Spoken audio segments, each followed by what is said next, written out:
சற்று முன் கிடைக்கப்பெற்ற மிக முக்கியமான செய்தி ஒன்று வெளியாகியுள்ளது. எடப்பாடி பழனிசாமிற்கு 2 வாய்ப்புகளை கொடுத்த ஓபிஎஸ்.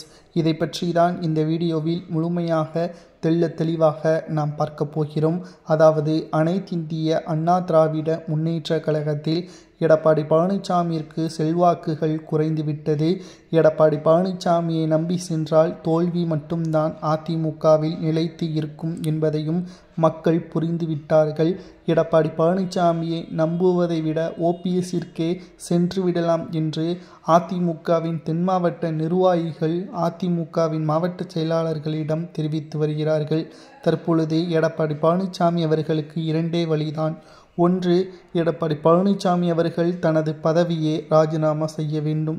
இல்லை என்றால் ஓபிஎஸ் அவர்களை மீண்டும் அதிமுகவில் இணைக்க வேண்டும். அப்படி இணைத்தால் மட்டும்தான் வருகின்ற சட்டசபை தேர்தலில் அதிமுக மிகப்பெரிய ஒரு வெற்றியே பெறும். இல்லை என்றால் தோல்வி மட்டும்தான் அதிமுகவிற்கு நிலைத்து இருக்கும் என்பதையும் நம்மால் பார்க்க முடிகிறது.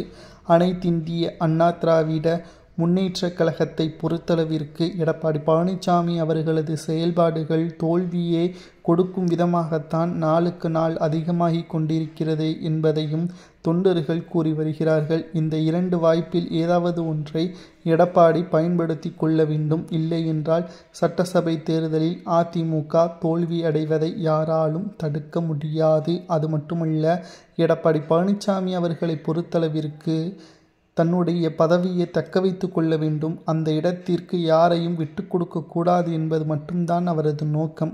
ஒரு கட்சி ஆட்சி அதிகாரத்தில் இருந்தால்தான் அந்த பதவிற்கென்று அழகு, சிறப்பு. ஆனால் எடப்பாடி பழனிசாமி அவர்களோ தன்னுடைய பதவியை தக்க வைத்து கொள்ள வேண்டும் என்பது நினைப்பது தவறல்ல. அது ஆட்சி அதிகாரத்தில் இருந்து கொண்டு செயல்படுவதுதான் சரியானது. கட்சியே தற்பொழுது தோல்வியின் விளிம்பில் இருக்கிறது. இப்பேற்பட்ட சூழலில் அதிமுகவை வெற்றியடை வைப்பது உறுதியான செயலா அல்லது தனது பதவியை தக்க வைத்து கொள்ள வேண்டும் என்று செயல்படுவது சரியா?